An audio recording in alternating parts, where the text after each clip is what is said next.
It is now 6:01 p.m., and I would like to call to order the September 9th, 2024 meeting of the Goose Creek Board of Trustees. On this evening, I want to say hello to all of our board members that are present tonight, and thank you for taking the time out of your evening to be with us tonight. Dr. O'Brien, as always, thank you. Noemi, Ms. Garcia, thank you. And thanks to all the executive team that are here with us as well. We appreciate all the work that you put in to get us prepared, so thank you. And I want to thank all of the other staff that may be here tonight, students, our community, our media, all our guests, and as well as those who are viewing, wherever the camera's at. Give a smile. I've said we never acknowledge them, so I'm acknowledging our viewers tonight that's watching us online.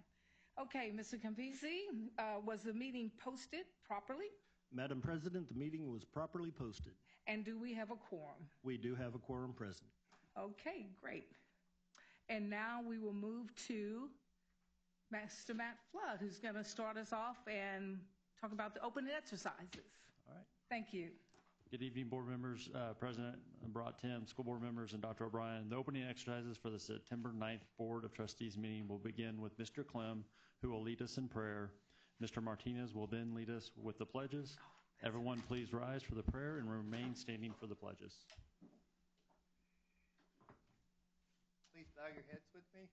Dear Heavenly Father, we thank you for this day and all that it's meant to each one of us. We ask for your guidance and wisdom as we progress through the meeting tonight, that we make appropriate decisions that will affect Goose Creek.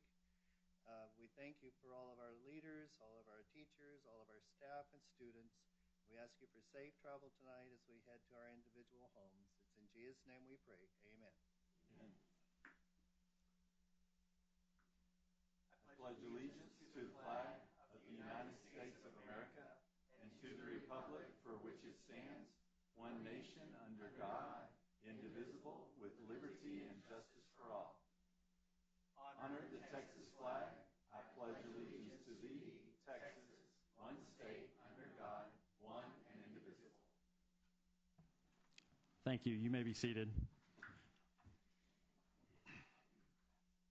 At this time, I'll turn it over to Dr. Price for our first recognition and acknowledgement.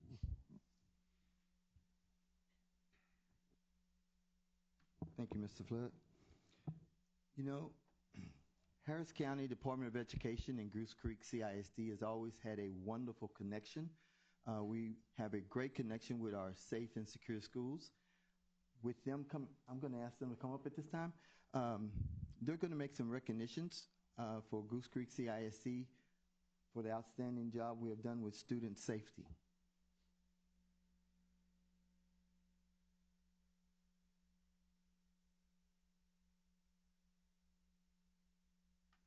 I'm so tall, I got to bring you down. Good afternoon, board. Mr. O'Brien, excuse me, I'm a little tired. I'm Leslie Etheridge. I'm the director for the Center for Safe and Secure Schools at Harris County Department of Education. So we're here today just to give a token of appreciation for you guys for always being long-term partners, and also to Dr. Price and Mr. Marquez. I saw Miranda somewhere. There he is, for your continued partnership in safety. You guys are champions when it comes to safety and the safety and security of your, not just your students, but your faculty, staff, and teachers. This team you guys have here are definitely awesome. There's nothing that we ever come up with an idea and they say no to. A few years ago, I understand, before I got here, you guys did the reunification. Just recently, we did a safer event, which I wish we was able to put up the whole video. It was a short video, but it's great. If you guys haven't seen it, it's on our website. And we're just here today to give you a small certificate of our appreciation for a continued partnership. Thank you. Mr. Marquez, if you'll come up and join Dr. Price for a photo.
Our next recognition will be led by Dr. Bollinger for the Grow Your Own clinicians.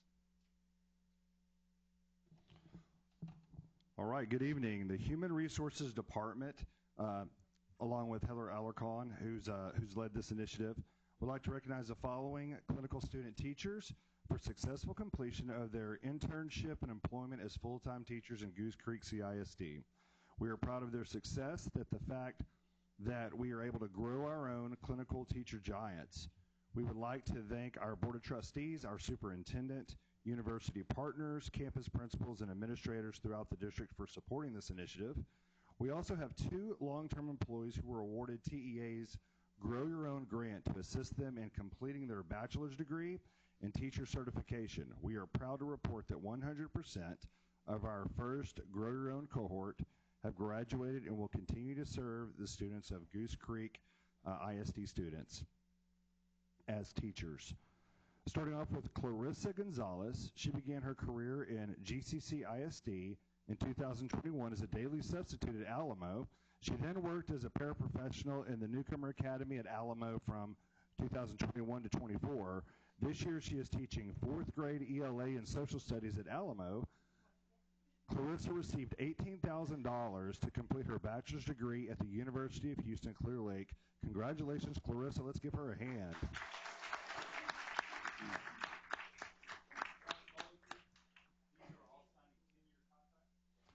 That's my understanding. All right, and secondly, we have Madison Rivardo. She has worked in Goose Creek CISD since 2016. She began as a pre-K paraprofessional at Days of Allah from 2016 to 22, and then at Lyles Early Learning Academy from 22 to 24. She has now returned to Days of Allah as a kindergarten teacher. Madison also received an $18,000 scholarship to complete her bachelor's degree at the University of Houston Clear Lake. Congratulations, Madison.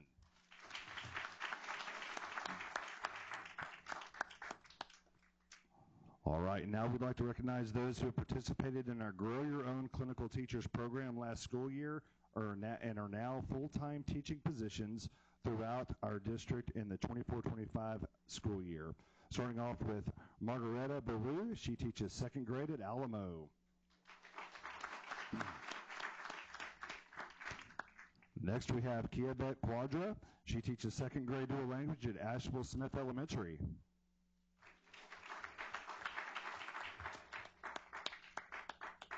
Next we have Hamish Cyril. She teaches the Focus program at Asheville Smith Elementary.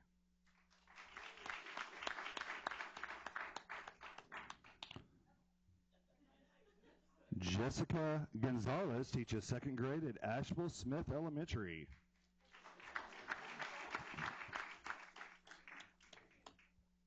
Jennifer Valadez teaches kindergarten at Asheville Smith Elementary.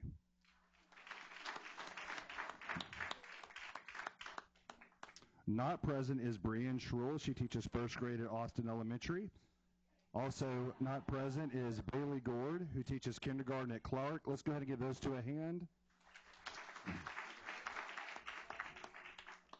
And next we have Caitlin Jenkins, who teaches 5th grade science and social studies at Clark Elementary.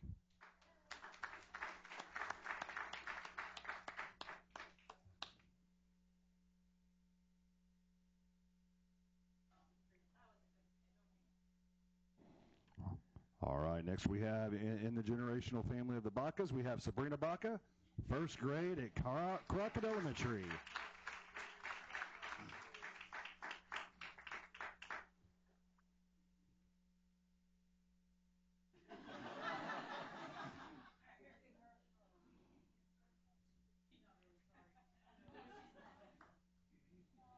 The next 2 are not present, but we do want to acknowledge them. Jacqueline Navarro teaches 4th grade at Crockett, and also Carmen Orozco teaches 1st grade at Crockett. Let's go ahead and give them a hand. Next we have Victoria Clevenger. She teaches 1st grade at Days of Allah Elementary.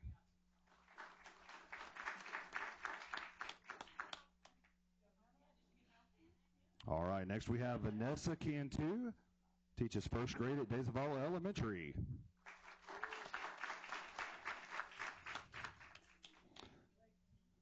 The next two are not present, Jaden Kaufman, who teaches 7th grade at Gentry, and then Madeline Belletter, who teaches geometry at GCM. Let's go ahead and give those two a hand. And then we have Allie Green, who teaches college prep math at Goose Creek Memorial High School.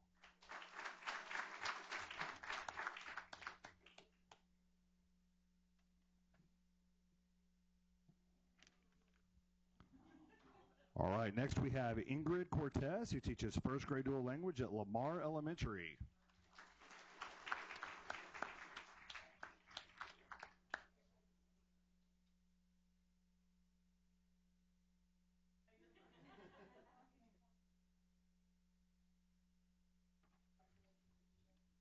All right, and I will read off the last three names. They are not present, but I do want to again acknowledge them. Ashley McHenry is at Pumphrey. Sandy Alvarenga is at Travis, and then Emma Davis is at Victoria Walker Elementary.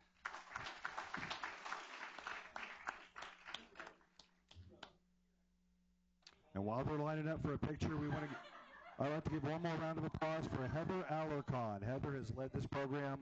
Very proud of her.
Okay, at this time we want to acknowledge some of our local heroes.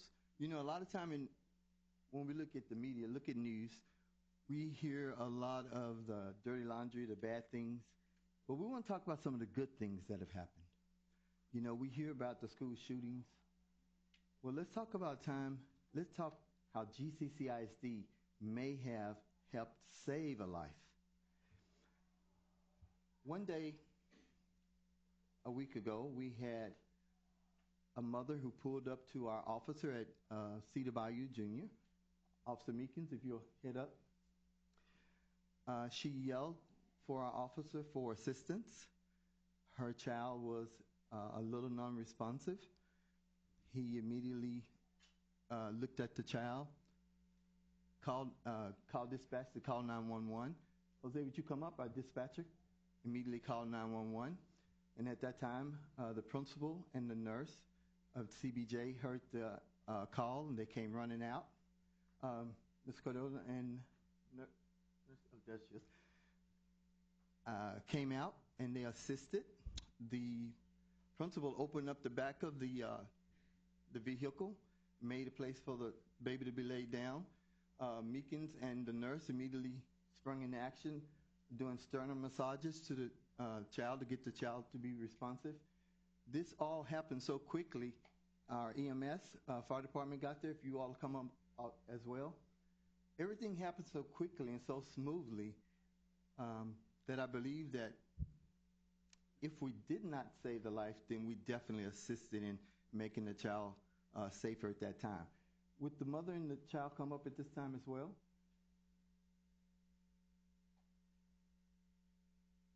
Are they out there?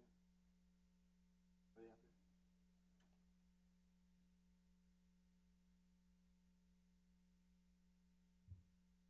I was informed that they would be here. But what we want to do is acknowledge them for their quick reaction and the wonderful, wonderful job that you all did.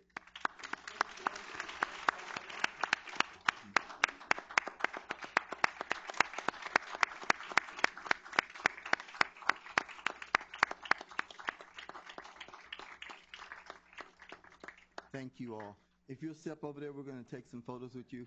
You know, it's a wonderful thing that at this time we can award people for being the heroism, the doing a great job. I guarantee if it went the other way, there was a chance we would have been on the news. But now that it went the positive way, little to none of our community has heard about the event.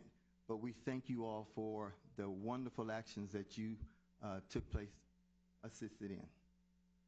Thank you.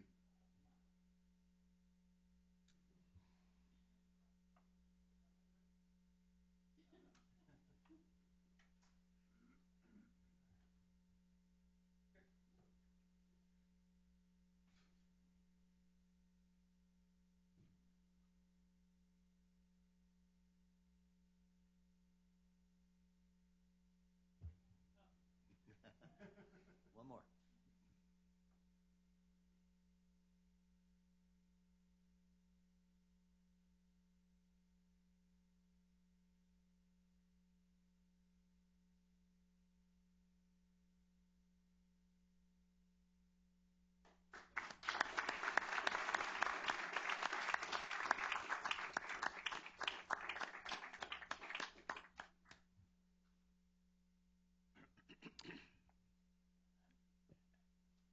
And for our last recognition, we're going to turn it over to Ms. Kennington. Good evening, Dr. O'Brien, President Timms, and members of the board. It's with great pride and excitement that we gather here today to celebrate a remarkable achievement in our district. The Alliance for a Healthier Generation has recognized 10 of our district campuses with the prestigious America's Healthiest School Award. Goose Creek CISD is one of only 165 districts across 30 states in the nation awarded this year. Very good. This award is a testament to the dedication and the hard work of our students, staff, and community in creating healthier learning environments. These campuses have excelled in up to 9 important areas, each contributing to the overall well-being of our school communities. To earn this honor, these schools have demonstrated excellence in several key areas, which include increasing family and community engagement, improving nutrition and food access, strengthening social, emotional health and learning, cultivating staff well-being, implementing local school wellness policy, enriching health education, supporting school health services, bolstering physical education and activity. Let's take a moment to recognize each of the 10 campuses along with the school health committees that have distinguished themselves in one or more of these areas. Ms. Rumpel is going to do the announcements. As your campus is called upon, please come forward to receive your award banner and photograph. Carver Elementary, awarded in one category, led by champion Michelle Hayes, Principal Erica Smith.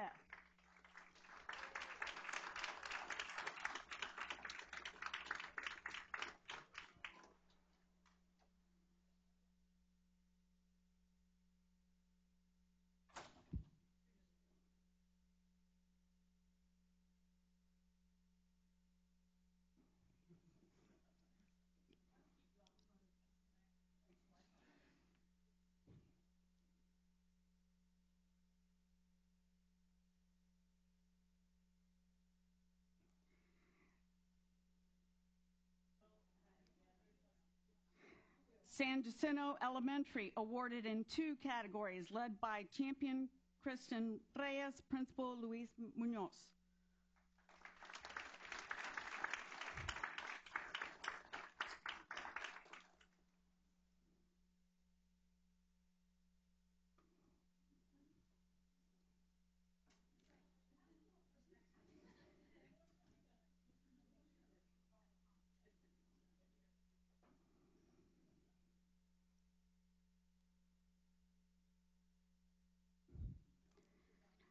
Banuelos Elementary, awarded in 2 categories, led by champions John Hackett and Justin Capetillo, Principal Erica Box.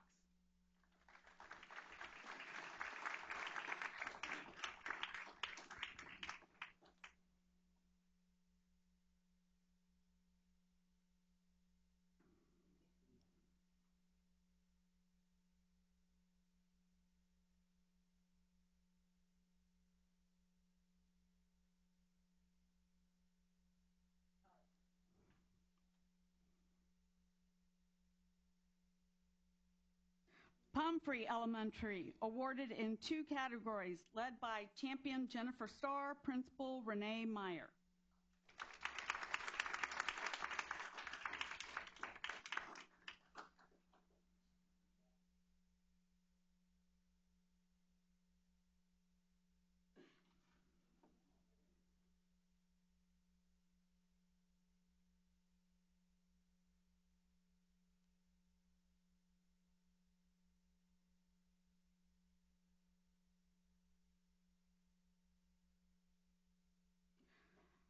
Crockett Elementary, awarded in 2 categories, led by champion Amy Adams, Principal Talis Oniwan.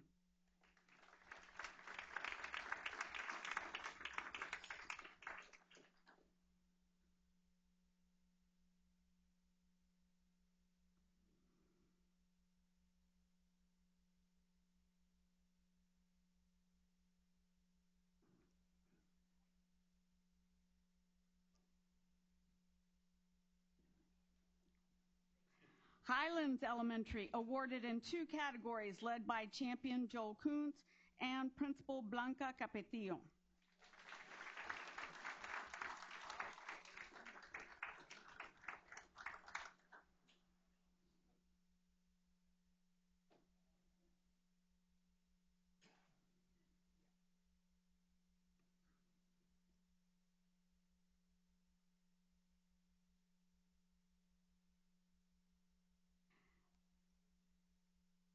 Ashbel Smith Elementary, awarded in 4 categories, led by champion Cynthia Martinez, Principal Aaron Clement, and Lacey Gordon.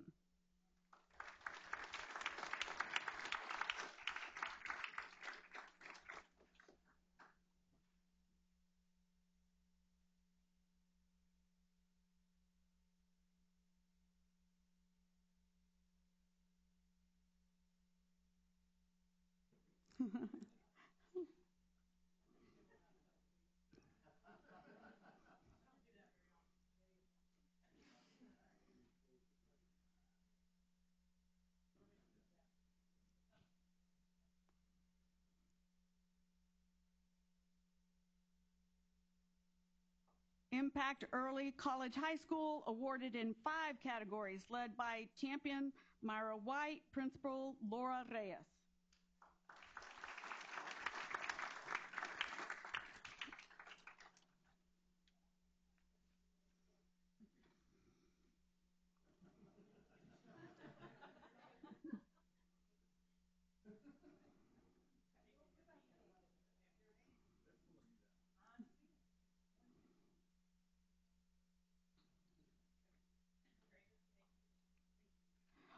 Harlem Elementary, awarded in 6 categories, led by champion Sherry Young, Principal Betty Baca.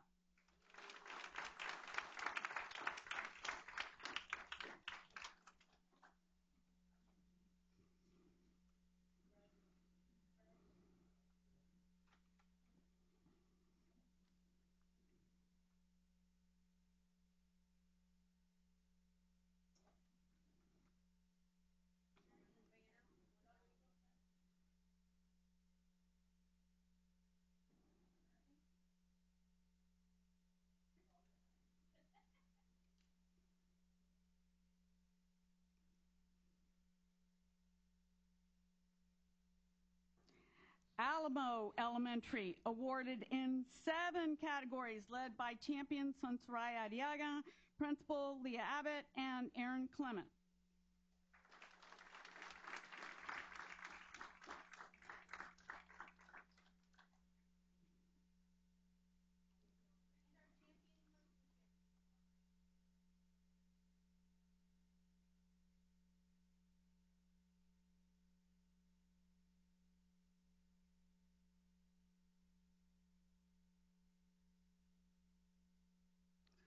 Congratulations to all the award-winning campuses. Your hard work and commitment to creating healthier learning environments are truly inspiring.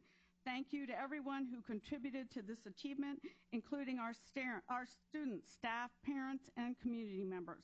Let's continue to work together to support and promote health and well-being in all Goose Creek ISD schools. Thank you. Thank you, Amanda. Thank you, Ms. Lori. Okay. At this time, this concludes our recognition and acknowledgments, and I will turn it back over to Dr. O'Brien and the Board of Trustees. Thank you, Mr. Flood. Now we will move to citizens' participation. At this time, citizen participation is a time. Okay, y'all both will look.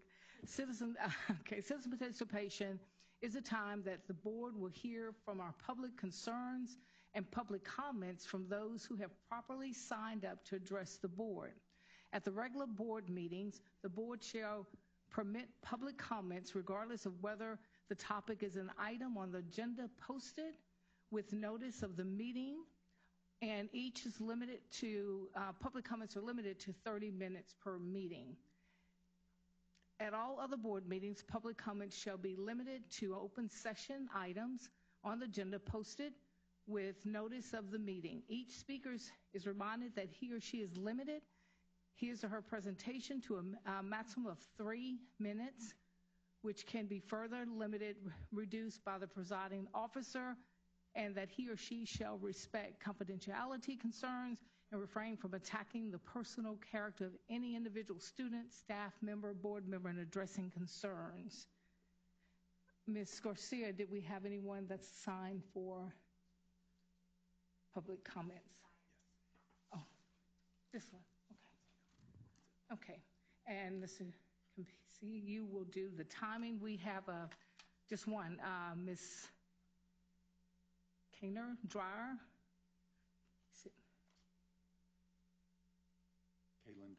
Kaylin Dyer is how you say it?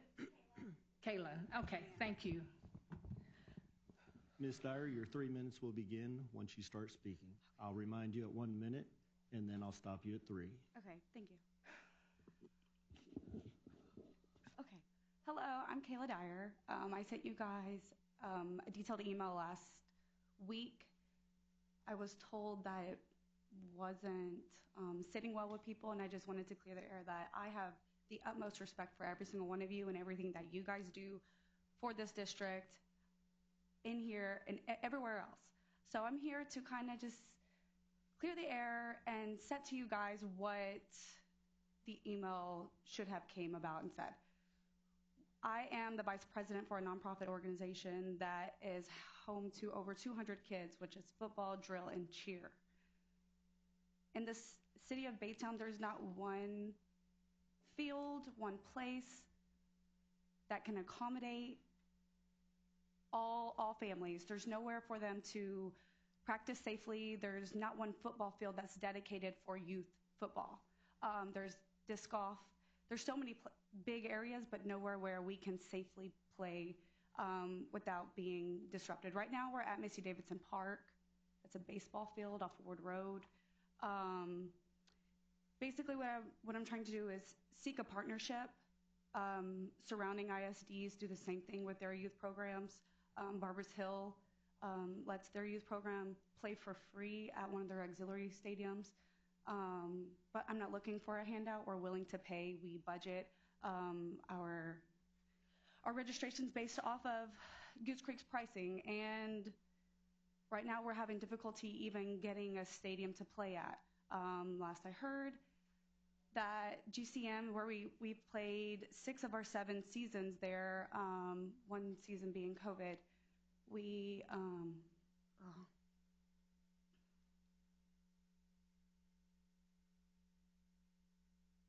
the dates are blocked, so we can't request them because the dates are blocked due to varsity games, because they'll do film on Saturdays. 1 minute. Oh my goodness. The rates went up. They went up $100. We used to pay $100 an hour. Now we're required to pay $200 an hour. We're willing to do that, but again, the dates are blocked. There's no communication from the admin to the AD. The AD is opening his arms wide open, saying, "Hey, y'all can come." The admin to the AD is the connection isn't there. There's something broken. We were offered a junior high. We requested EF Green. Okay, great. There's no restrooms. Okay, well, can we rent a porta potty? We were told no. How can we host 4 home games to over 500 people throughout the day, 11 hours, with no restroom to them? So now it's like we're forced to go to other districts who are opening. Barbers Hill allowing us to come play for them. So it's like we have the money, over $20,000 we put into Goose Creek, but it's not there. Thank you, Ms. Dry, for Thank your you. comments, and we appreciate your time for tonight. Thank you. Thank you.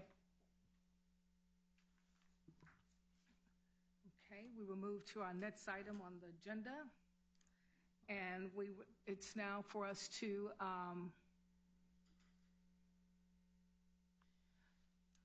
approval of minutes. Consideration of the board meeting that was held on August 5th, 2024. Are there any corrections or recommendations from the August 5th, 2024 meeting from any of the trustees? Move to approve as written. Okay. I'll second. Any second? Okay. It was motion. It was moved by Mr. Clem, second by Ms. Guy. Motion. All in favor? Raise your hand. Motion passes unanimously. Okay. Now we will move to discussion items. First on our discussion item is for you, Dr. O'Brien, superintendent reports, please. Yes, ma'am. Good evening and welcome our guests this evening. We have a superintendent's report that will come to the general public and to our Board of Trustees on early childhood. I'd like to welcome up Christy Lackey, Ms. Jackson. Looks like we'll be bringing some more. Welcome.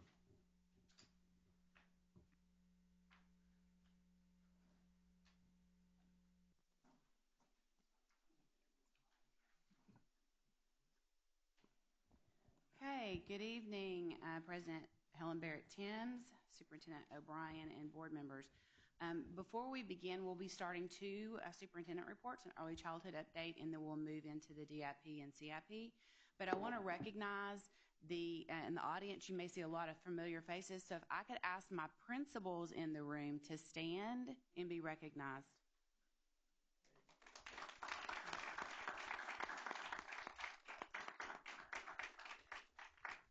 I would also like to ask the C&I team to stand and be recognized.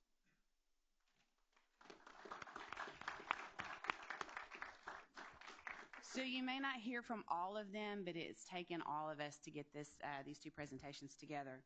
So first, we will start with the early childhood program, and I'm going to turn it over to some amazing people here. I'll give it to Ms. Lackey first, and then we'll let her go down the line and introduce her guests. So thank you, board, for having us tonight. With me tonight, I have Latasha Campbell, who is one of the kindergarten teachers at Hopper Primary, and Marissa Phillips, who is our academic dean at Pumphrey Early Learning Academy. And of course, I'm Christy Lackey, the coordinator for early childhood. And so we want to thank you first for having us and supporting us, because we know that 90% of a child's brain development occurs before the age of 5, 10% after the age of 5. We also know that there are only 2,000 days between a child's birth and the day they start kindergarten. We get 170 of those days in pre-K, and we want to make sure that we're building the whole child. And so we're focusing on that executive functioning and growth in their academic skills. So we're going to go on a little adventure. Que comience la aventura. Let the adventure begin. As we talk about what early childhood at our early learning academies, what pre-K looks like. So when we think about our classrooms, we know that our pre-K students in our early learning academies have 2 teachers. They have a left brain teacher and a right brain teacher. In left brain instruction, they're looking at building their confidence, their focus and concentration.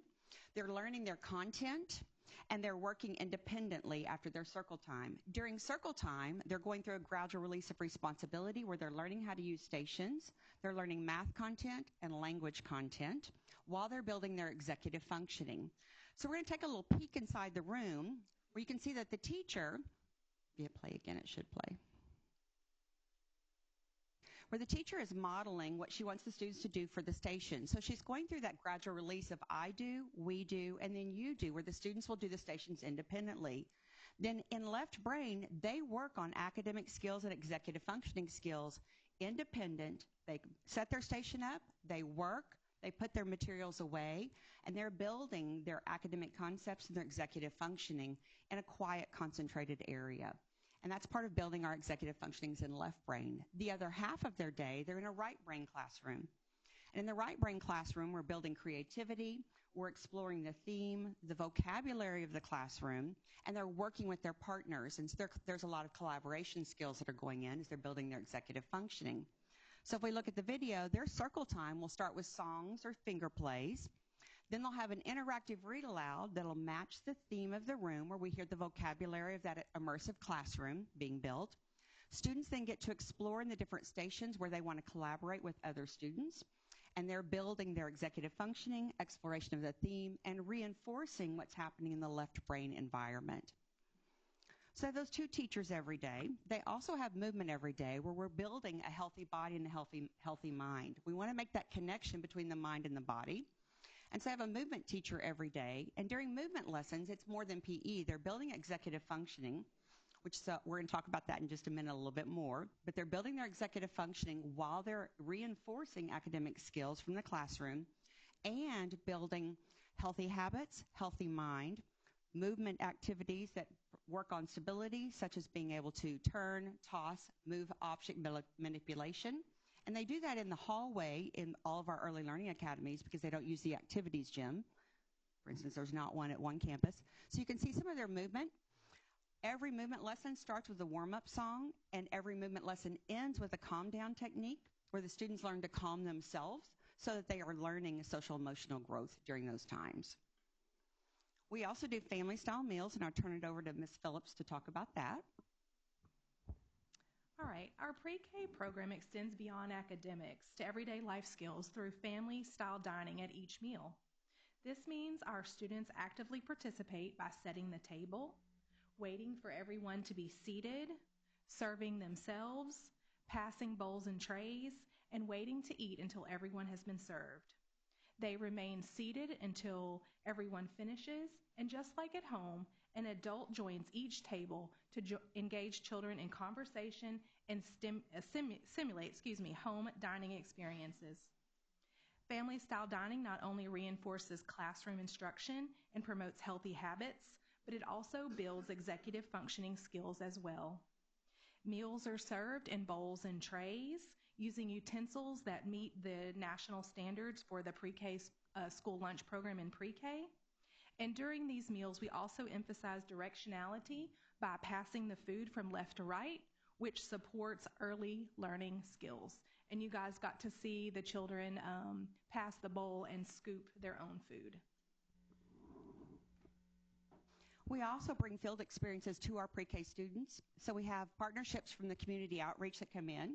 They volunteer their time. So we have people such as Dr. Wendy Krause, who is an RSS alum. She brings her Hill House Call veterinary service, and she comes monthly. We also have people such as Captain Troy, who comes to the Gulf Coast room. And so those field experiences are coming into our classrooms to bring that real-life environment into the rooms for our 4-year-olds to experience. And we appreciate that volunteer work, including the City of Baytown, the Police Department, Fire Department, and many more. We have approximately 18 to 20 community outreach partnerships that come monthly to the rooms. We also know that our data is working. Our data, if you remember, runs a year behind. So the day that you're seeing data on the screen, those students were in pre-K in 2022. They are currently our first grade students. This is last year's data. It always runs a year behind. But one of the things we know from our data that clearly shows is that if a student attends pre-K in GCCISD, their kindergarten readiness scores are above the state average every single year.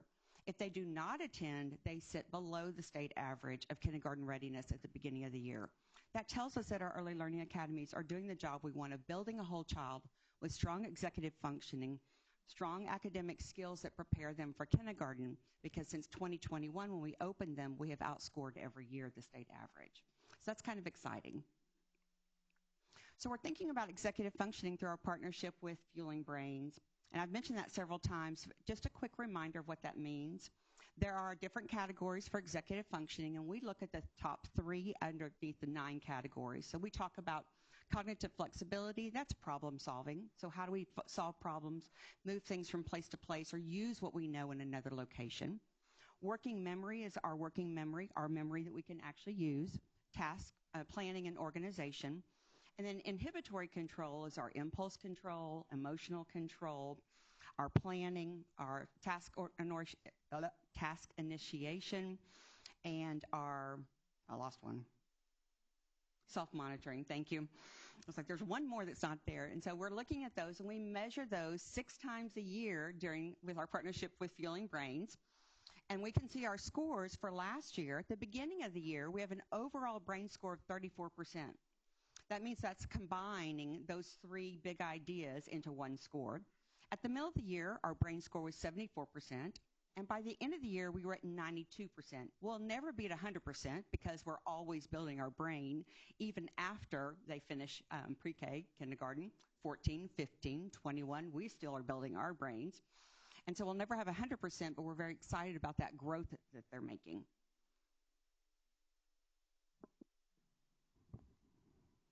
Last year, the kinder pilot teachers began learning how to build stronger executive functioning in our kindergarten students. We learned to give students more control over their learning through student choice and station work. Stations were refined to cover content while also building executive function skills such as impulse control and cognitive flexibility. Building our previous year's learning, this year the pilot was expanded to include the left brain and right brain approach to instruction. We also continue to deepen our understanding of executive function while utilizing rotational immersive classrooms in the pre-K pods. Left brain or right brain through the pre-K pods through our left brain and right brain approach. At Hopper, we are excited to continue innovating and exploring new ways to support our students' development in kindergarten. Thank you. And we appreciate Ms. Campbell. She was part of our pilot last year and continues to be part of our pilot this year. So we're very appreciative of the Hopper teachers and their willingness to be part of that kindergarten pilot as we work on left brain and right brain approaches. I also want to commend her. She did an outstanding Giant Con session and got a lot of really positive feedback. I don't know if it's appropriate for me to share publicly how disappointed I am with this program's growth and improvement. I used to, when I was having a bad day at the office, I could make it to the pre-K classroom and open someone's carton of milk and or tie their shoe. And now I have been discouraged from doing this because it's part of their learning experience so they can gain their independence. So great job, great presentation. We thank y'all for being here this evening. Do y'all have any questions, board members? When you say 90% of a child's brain development happens before age 5, what does that mean exactly? The brain is the only organ that is not fully developed at birth. And so from birth until age 5, the brain is developing all of its connections within the brain. So we're working especially on the frontal lobe, but also on the back, on the rear. So we're working on the upstairs and downstairs brain, as they call it. Good. And then let me go forward here. Mm-hmm. What is kindergarten readiness? The kindergarten readiness is as defined by TEA. As defined by TEA, it's on the text KIA, so it's the screener. So they're looking at literacy readiness and math readiness. And so there are required portions of that are screened at the beginning of the year to measure kindergarten readiness every year. And so all 300 and whatever thousand kindergarten kids in Texas get that same exact screener? Yes, it's part of, yes, it's required from the commissioner. Of course. Mm-hmm. And it's funded, fully funded? It's free. I'm sorry? Text KIA is free. Free? It's free so for the screener. There's only one portion that's required, and that's the literacy screener. Okay, cool. Thank you. Mm-hmm. Same thing with our circle that we use for pre-K. That's required, and it's also free. Any questions for our early childhood group? One more. Okay. So how is Fueling Brains kindergarten going to look different when they get to first grade? What am I going to do with those first grade kids? You should see students coming into first grade emotionally regulated, processing already there. They should catch on to content faster because they've already regulated themselves emotionally to be able to be ready to learn. And so that's usually the biggest part that we focus on in pre-K and kinder is getting that emotional control, getting the impulse control in a state to where they're ready to learn. So I can expect them to come in on or above grade level reading and math? That's the goal. Okay, I love it. Well, today, Mr. Clem, I went by one of them, and they're first graders, or that had been in our pre-K program, are first graders now, and you should see their writing skills. Cool. I was very impressed, you guys. I was actually going to ask if you wanted to add anything because you have been totally immersed in that program as a community grandparent, and so I think you've seen it firsthand. Yeah, I mean, I was blown away by the handwriting, the skill set, and everything, and sentence structure on top of that. That every word what was supposed to be. So good job. The fun thing is whenever they pull out a TEAC sixth grade vocabulary word on you, minuscule or something like that. Like a 4-year-old's using vocabulary at I'm much starting to elevated. have to look some up myself. Having just a regular lunch conversation today with my grandson. So thank y'all. Thank you. Great And presentation. Thank y'all very much. Okay, if I can now ask the second group to come forward. No one's coming, Ms. Jackson. They're coming. I got a great team, sir.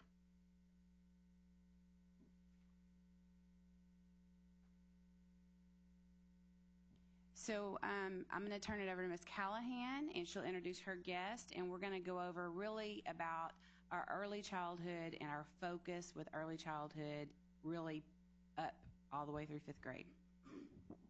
Excuse me. Hi, Olivia Callahan here, the Director of Elementary Curriculum and Instruction, and I have two wonderful TLCs with me today. If you want to go ahead and introduce yourself.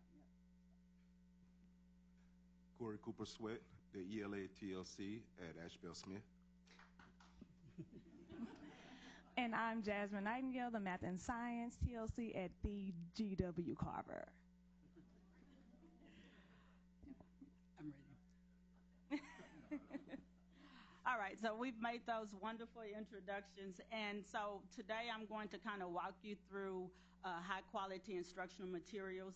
Yes, we're going to concentrate on literacy and numeracy for our early grades, but I kind of want to walk you through the path of the HQIM, which you guys will start hearing about more so now than later. And so HQIMs, which I kind of wrote on this, typed out on the slide, it's a chance for our students to be more engaged and more deeply and meaningful with the Texas standards. So some of the keywords I want you guys to just keep at the forefront as I go through these slides is more deeply and meaningfully engage, support teachers, and then improve student outcomes.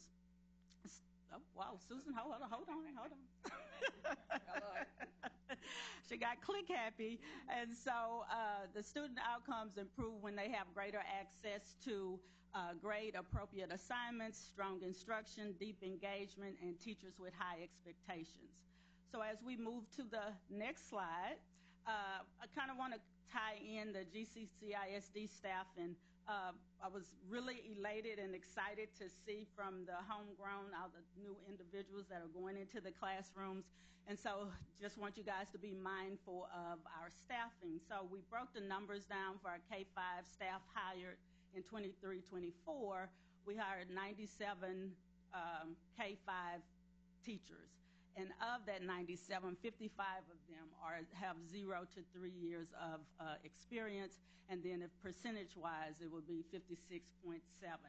Then we look over to 2024, we had 112, and then 0 to 3 years of experience, 56, a total of 50%. So we love that we have teachers coming into the best profession ever, which is education, but we also know that when those new individuals come over, we have to make sure we're there to provide support and make sure we have instructional materials that meet their needs. So as we move on to the next one, I want to walk you guys through the timeline of the instructional materials review approval. If you've been back in the days, back when Lassie was a puppy, we used to do this thing called final proclamation. And that was when you could have textbooks and, you know, they would put them out there, and if they listed 5 or 6 standards, they said, hey, we're golden. You know, it was one of the resources that we could use. Well, we've had our last proclamation, which was with science this past year. And so now we're moving into a phase where TA has the instructional materials review approval, where they are allowing and wanting public comments. They want parents to be more involved. They're creating portals so that parents can have a say-so. So they had the public comment window open in the spring, and then this summer they did a vetting process. And so the vetting was for K-5 ELA, K-8 math, and then TA will have public hearings.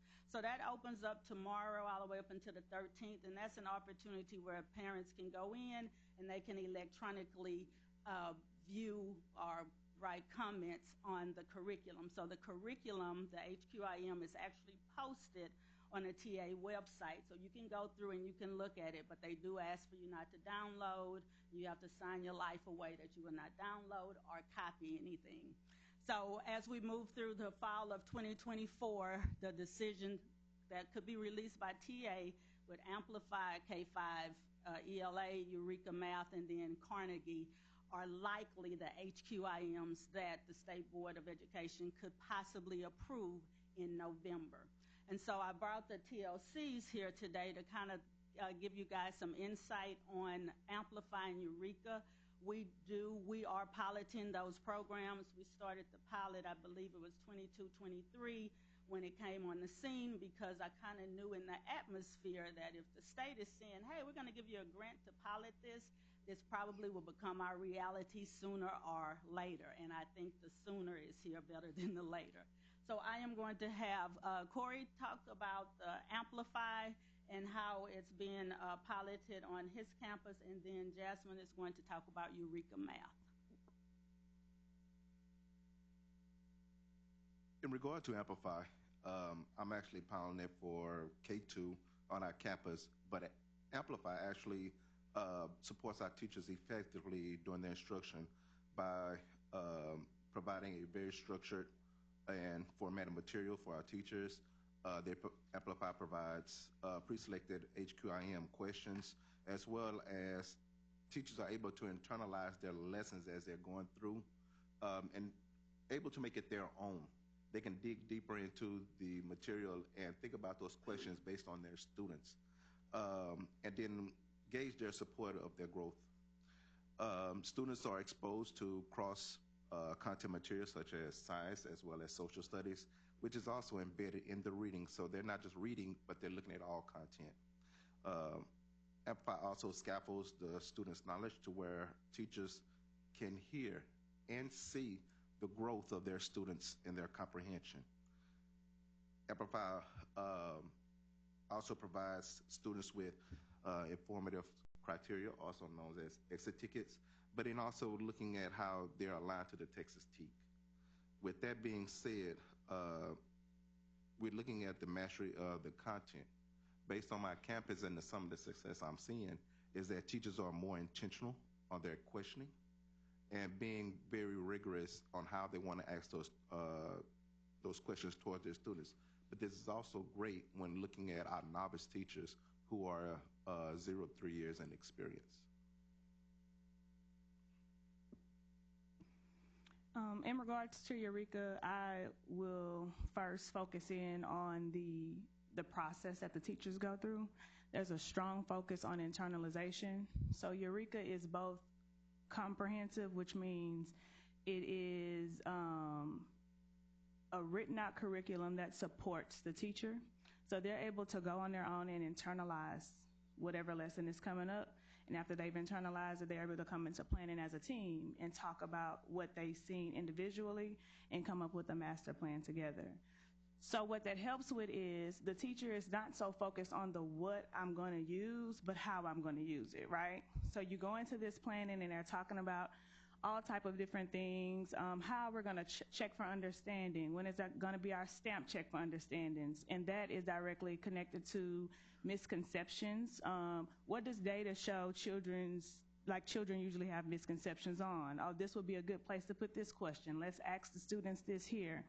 And so they have this very productive planning. They're talking about addressing misconceptions. They're talking about check for understandings, and it's all aligned to the state's standards. So you have the teachers who have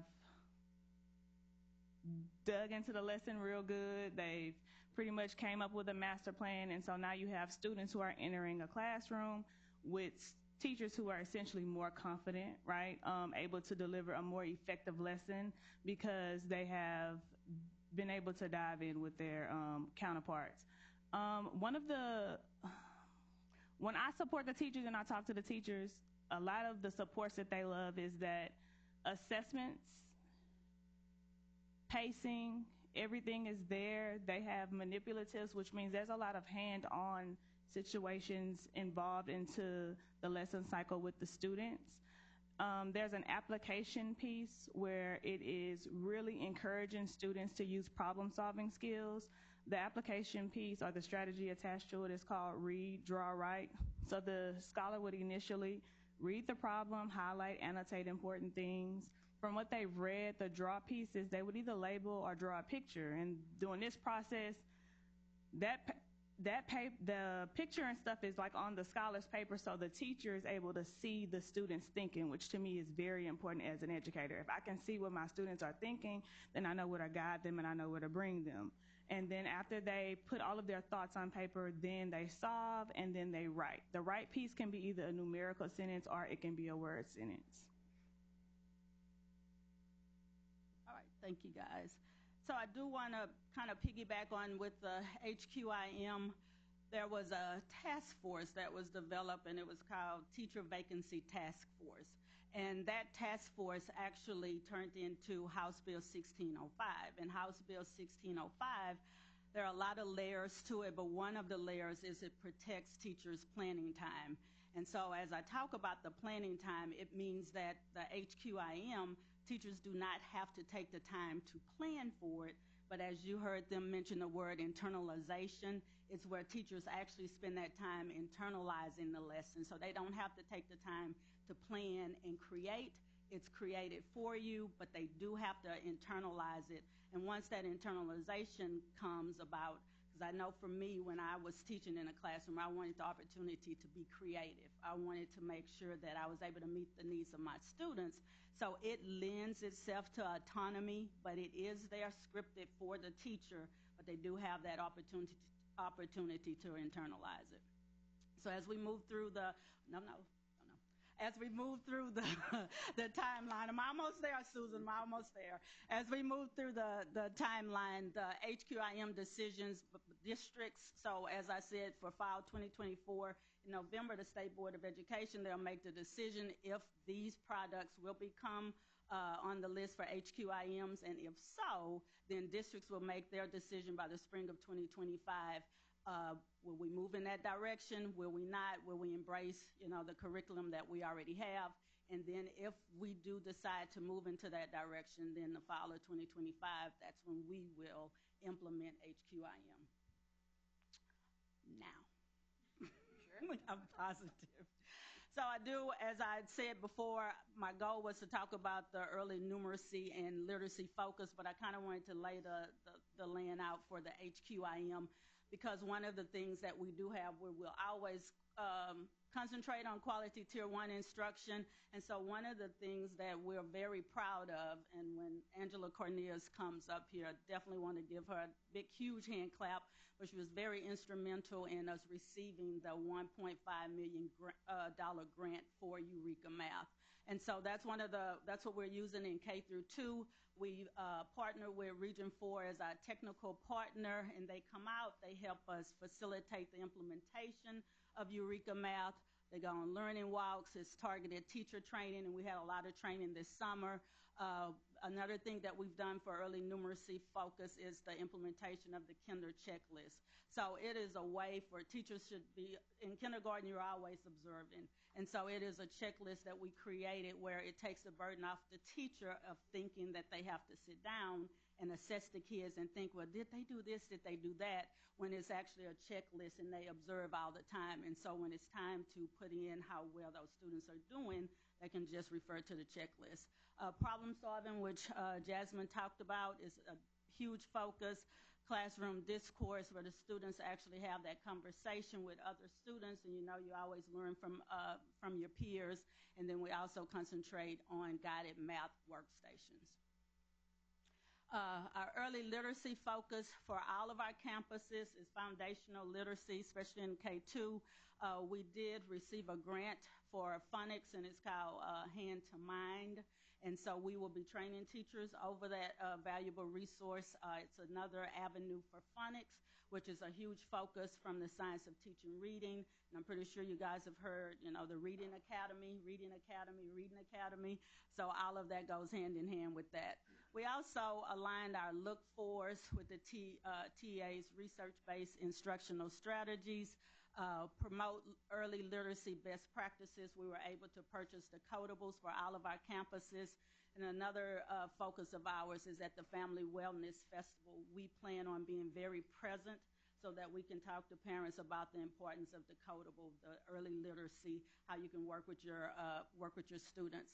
And then we will continue, as a result of the state board, to explore ELA HQIMs with stakeholders if that becomes a thing. Targeted comprehensive campuses, we are implementing Ignite Tutoring, which is we are basing it off for first and second grade. The bottom 5% of those students, they will receive 15 minutes of tutoring every day through the Ignite Tutoring program. We have the Effective Schools Framework. There are 5 levers to the Effective School Framework. And it's basically just clarity and vision, if you kind of want to sum it up. And we received another grant funded for Region 4 coaching with an emphasis on foundational literacy in conjunction with the Science of Teaching Reading. So now I would like to take a break and get some water if I could. But I'm going to move into the district campus and improvement plan. And so I will excuse these wonderful TLCs. Thank you guys for coming. And then we will Before you do, were there any questions from board members for the teaching and learning coaches? I was getting ready to say that, Dr. O'Brien. I have a question. What are decodables exactly? Decodables are what we learn to use to teach kids to read. It's phonics. Basically phonics. And we call them decodables because it's where they isolate the sounds and learn how to pronounce the sounds and words. With them? We have purchased those black and white, and yes, they can. I just wanted. They're books. Oh, they're books. They're decodable books. Mm-hmm. Wanted to publicly say thank you to our teaching and learning coaches. You recognize that we're now, according to our data, about half of our teachers are new, less than 5 years. So they're needing a little prompt, a little guidance, and then with the curriculum that we have in place, I just want to say publicly thank you for going into the classrooms and providing that backup assistance. Thank y'all. Angela. So we now have the next team coming forward. We'll move into our campus and district improvement plans. We'll be doing just a snippet. You have those. They're also posted on our website. We're going to give you a focus from 3-5 for math and ELA, and then we'll do the same thing into the secondary focus.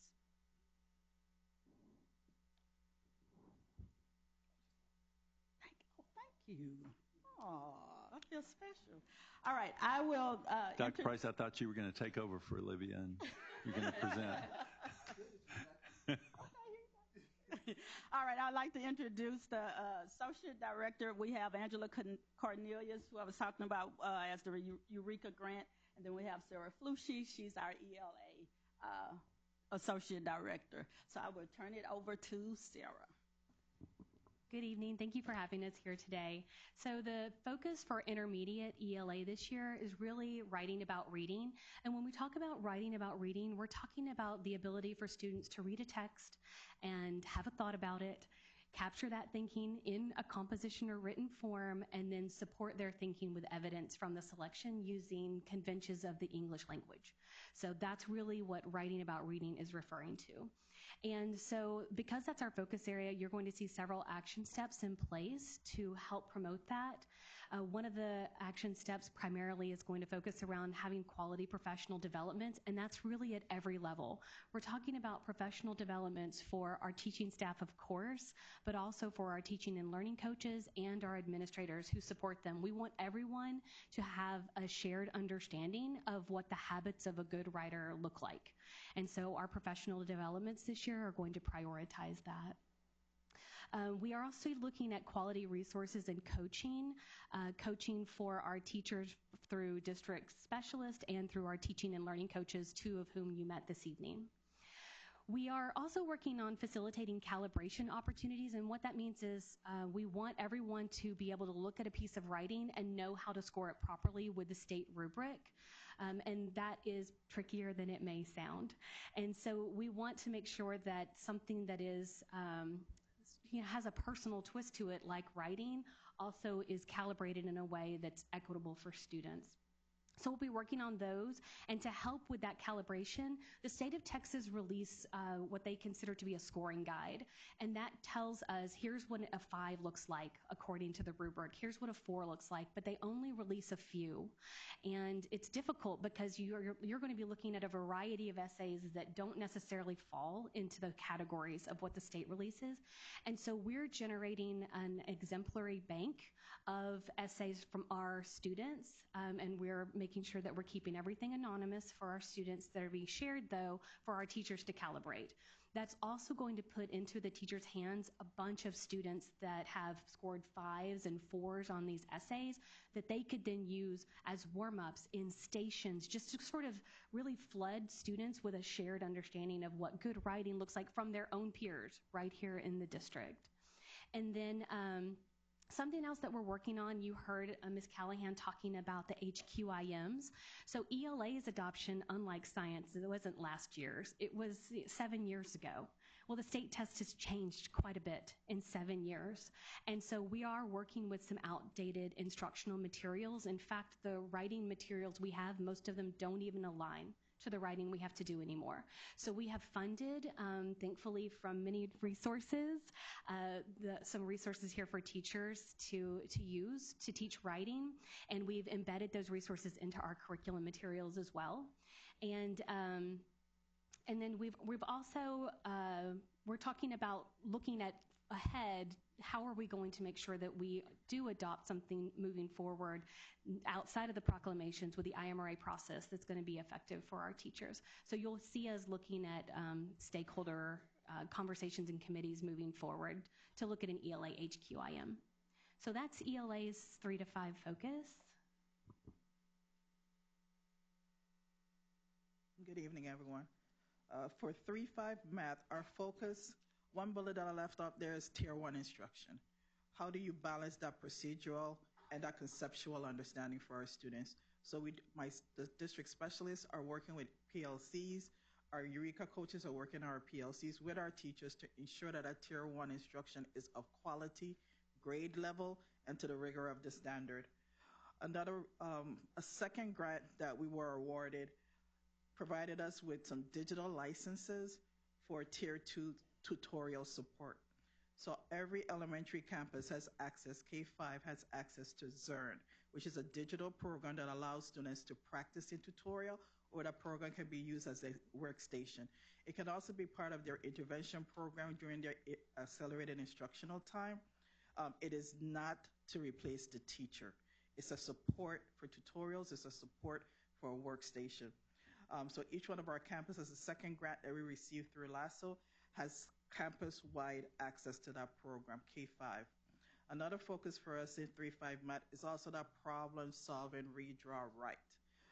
We've had the Eureka pilot for the past 2 years, so now those kids are in 3rd and 4th grade. So that's one of the ways that we are supporting our students with that read, draw, write structure.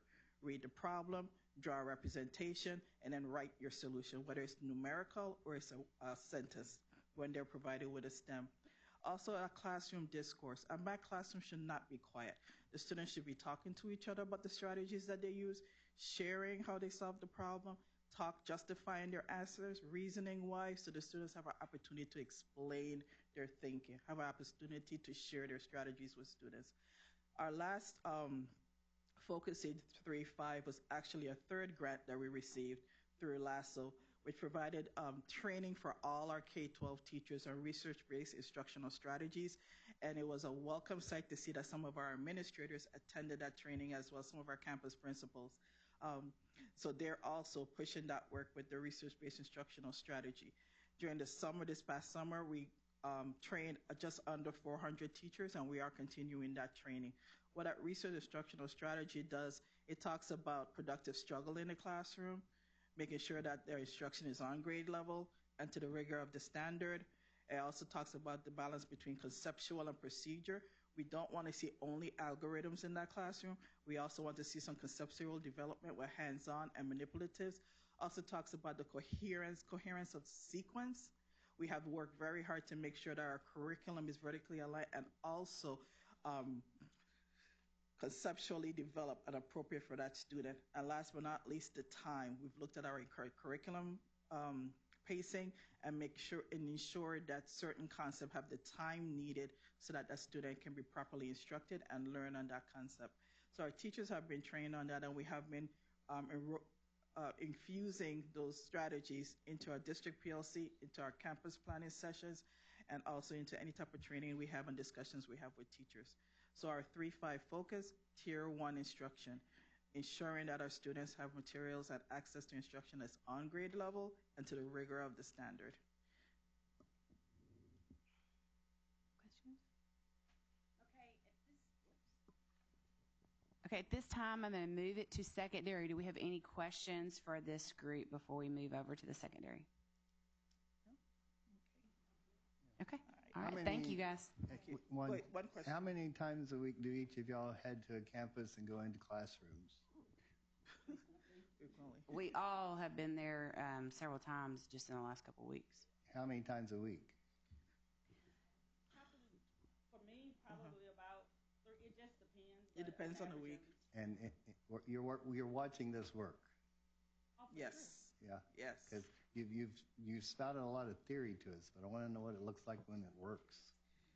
Yeah, and so one of the things, and I'll be very brief, but we have what's called If So Then Walks, where we walk the campuses, and I walk with the district specialists as well as the associate directors, just so we can keep an administrator, so we can keep the pulse on all of this. Is not theory. It's actually, we want to witness it in the classroom, because it's easy for us to sit at the admin building and talk about it, but we have to be about it by being. You are reading my mind. Yeah. So yes, we do. Thank you. Mm-hmm.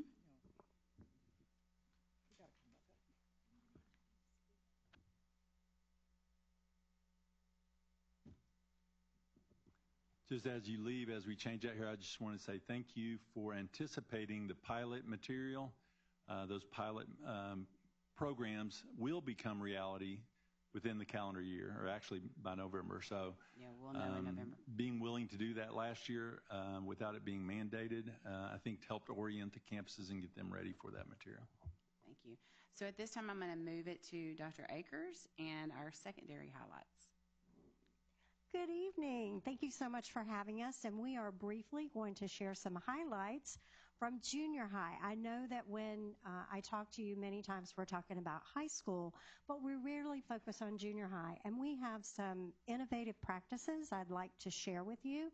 I have two of my rock star teaching and learning coaches I'd like to introduce. This is Ashley EJ.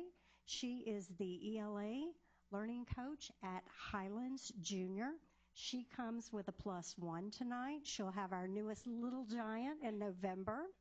And then at the end of the table, I have Samantha Hernandez, who is our math teaching and learning coach at EF Green. And I really want to give a shout out to her because she is also the UIL math coach.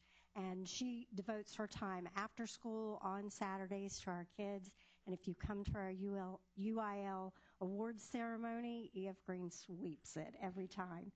All right, so I'm going to turn it over to Ashley. She is going to talk to you about some lessons that we are writing and developing with Texas A&M University. Yes. So the ELA department's focus is on having effective Tier 1 instruction with an emphasis on writing about reading, which was already stated earlier, and we're doing that through the CAT lesson method. So this year, the CAT lesson method is being implemented in grades 6th through 8th district-wide in the ELA department. It provides students with the opportunity to engage in intentional and rigorous learning.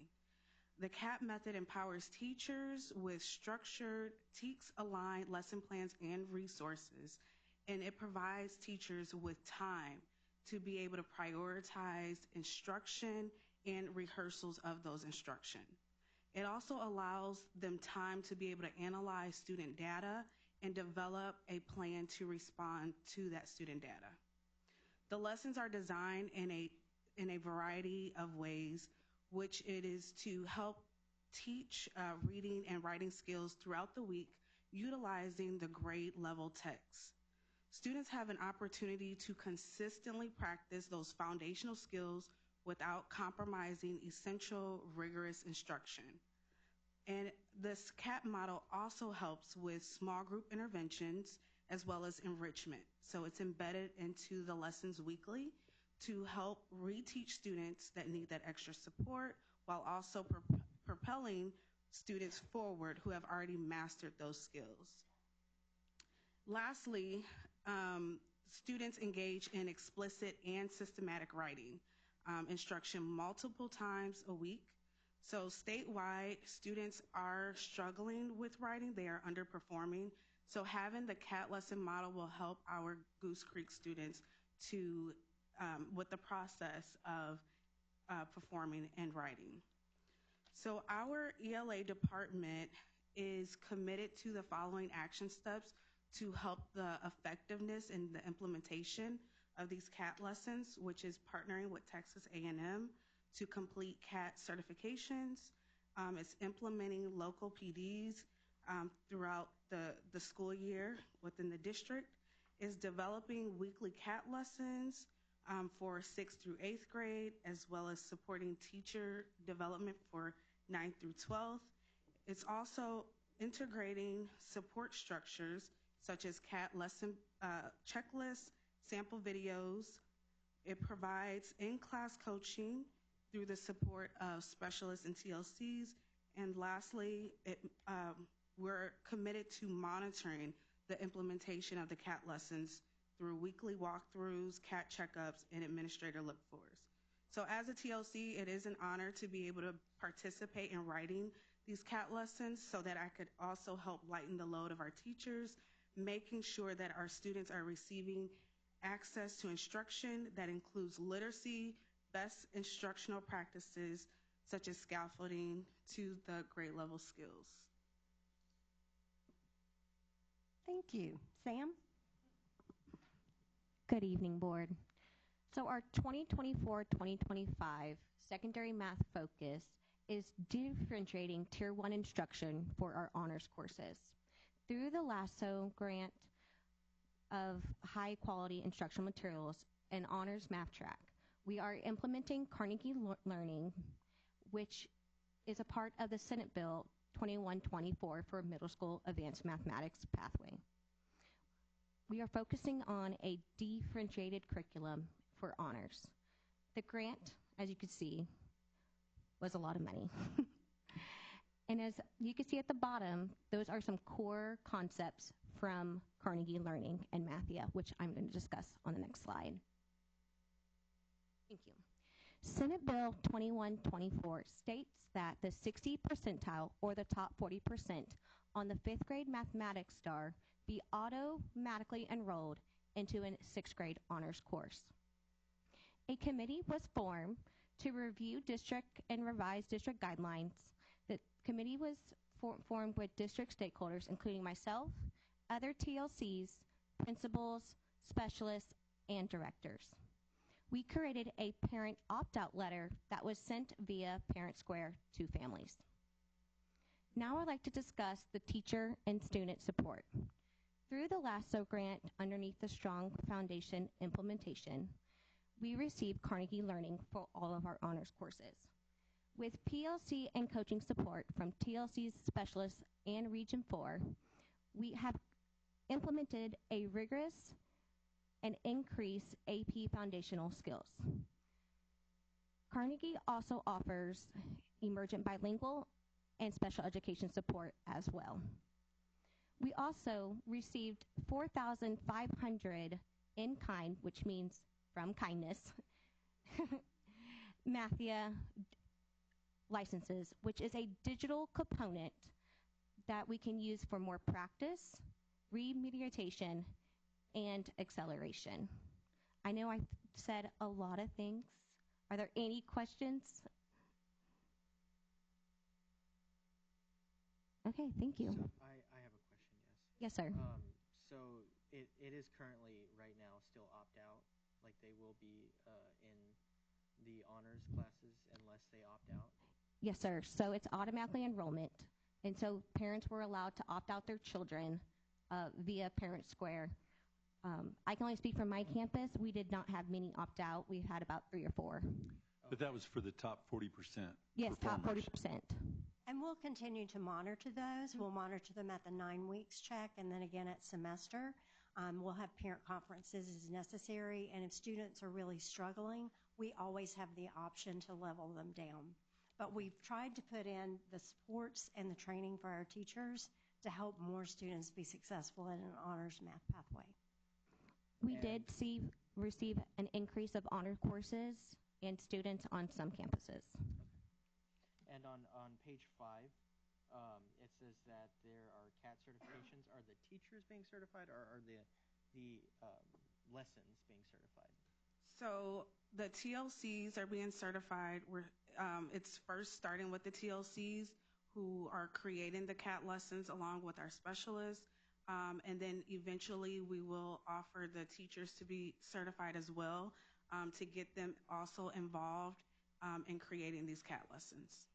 Okay. Yes. So both? Yes. Okay. Yes. Thank you, sir. Okay, so now I want to focus a high school, a junior school, and an elementary from each of the feeder patterns, and they're going to just focus on one component of their campus improvement plan that they want to share. So if I can get my rock stars to come up. Everyone, stand up. Come forward. No.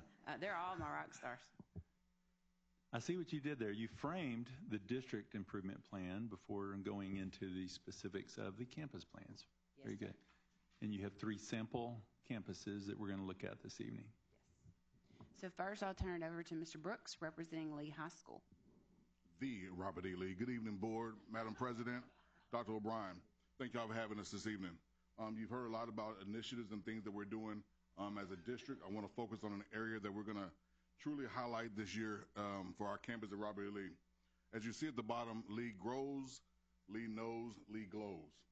We're growing in the area of meeting the needs of our students. And one of the areas that we know we need to improve upon is meeting the needs of our EB, our emergent bilingual students, also known as ELLs and recently M&Ms, migrant and multilingual and migrant.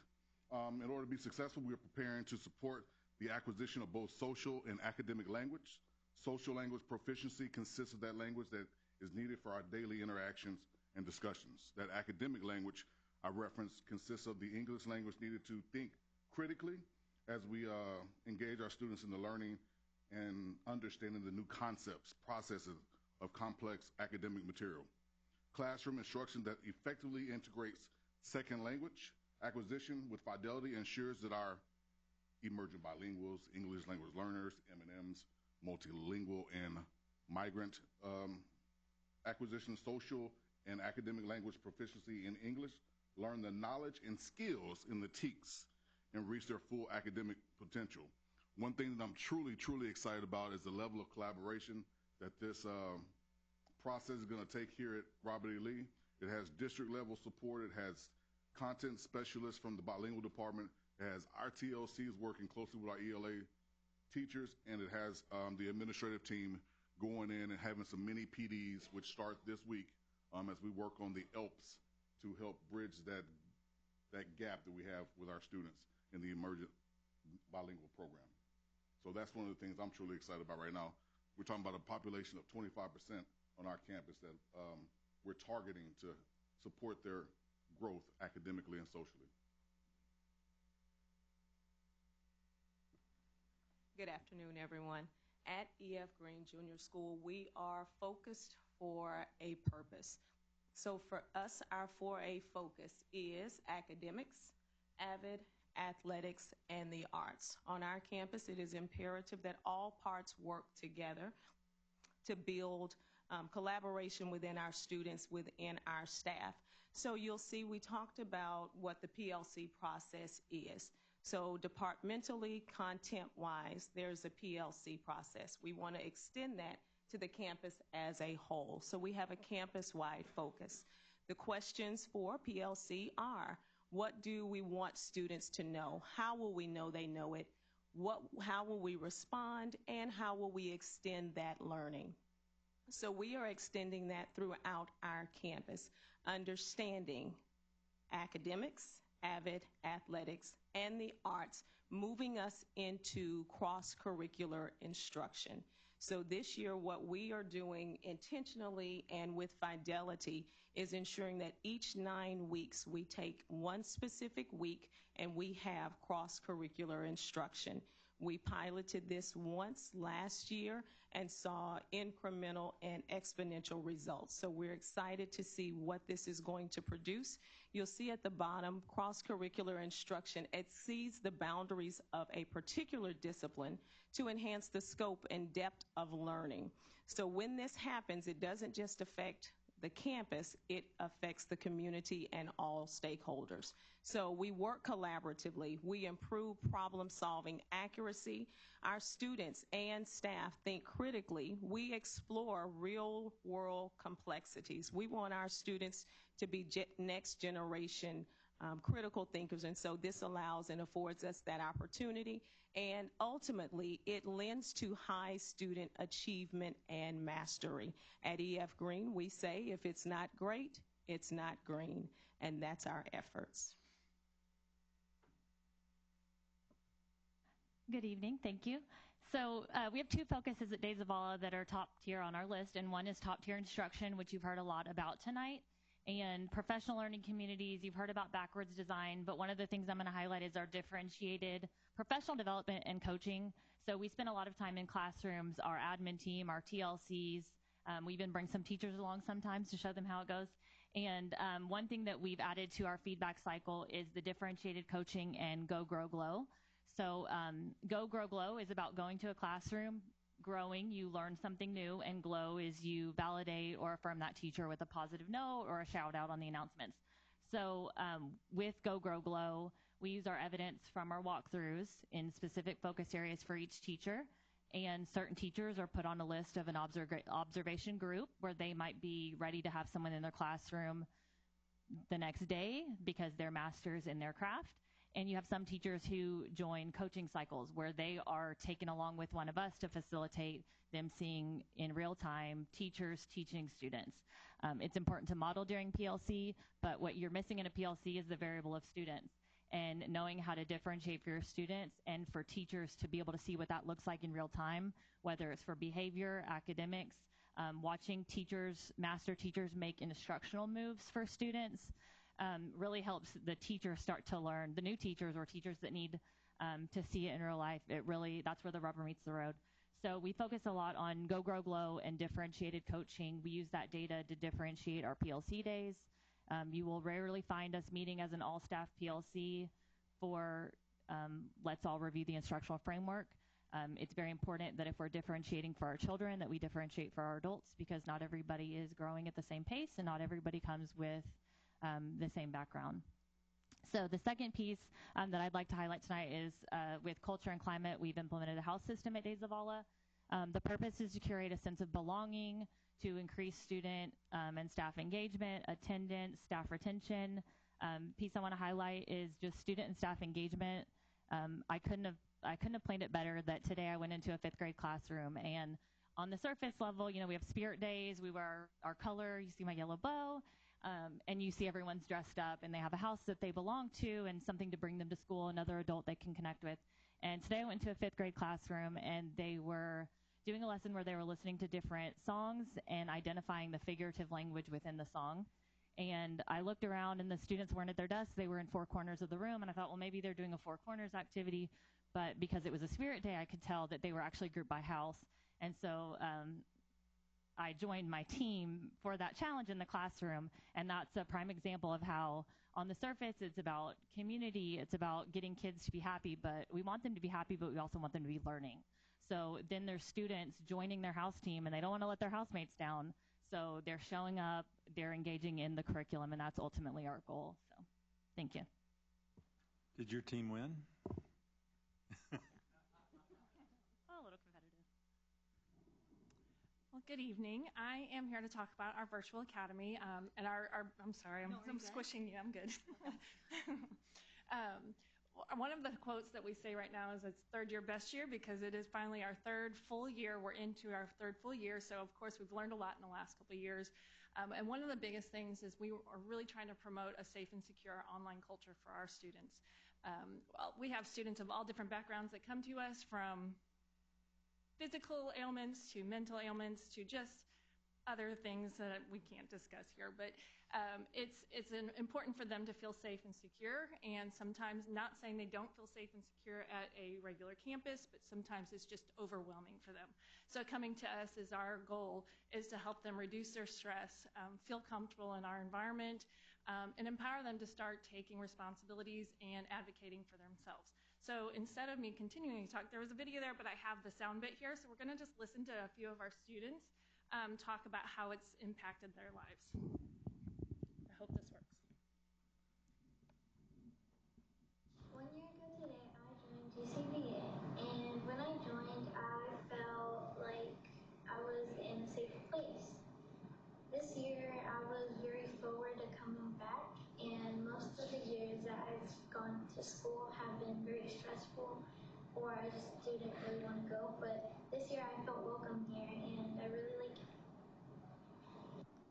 Because of online school, I was able to do my schoolwork in a less stressful environment, and I was able to get my schoolwork done on my own time. Hi, my name is Kendall Miller. I'm a 2024 graduate of the Virtual Academy. I attended the Virtual Academy for my last 2 years of high school. The Virtual Academy provided a flexible environment that helped ease my anxiety that I faced in a traditional school setting. I was able to learn from home at my own pace without the worry of any social pressures. My mentor teachers and Ms. Brooks, my principal, were incredibly supportive, providing not just academic help, but also the encouragement I needed to overcome my anxieties. I knew that I could always ask for help or ask to talk if I needed to.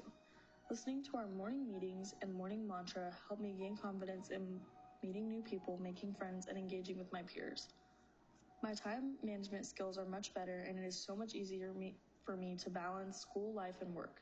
Most of all, I have overcome the hesitation and fear of asking for help when I need it. The Virtual Academy truly helped me because not only did I graduate a year early, I have also started college and am attending classes on campus.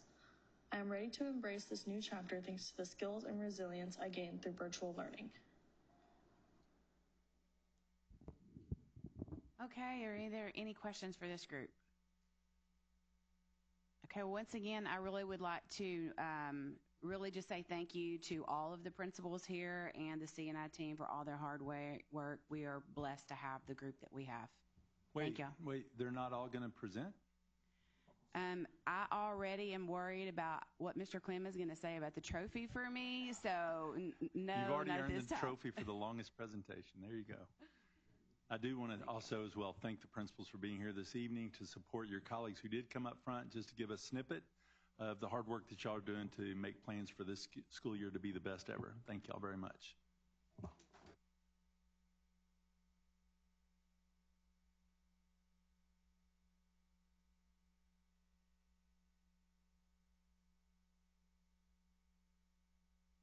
Is that it, Dr. Bryan? Yes, ma'am. We can Now begin move with the into action items. Action items, yes. Action item A, 7A. This will now entertain motion for approval, but can you want to give a little bit of a background on it? The action to approve a foreign trade zone tax equivalency and contribution agreement with Dixie Cullen Interest, and pursuant to such agreements authorize me to issue a letter of non-opposition to the U.S. Foreign Trade Board. We do have Ms. Bridget here to further explain if someone would like any further explanation about this foreign trade zone tax exemption?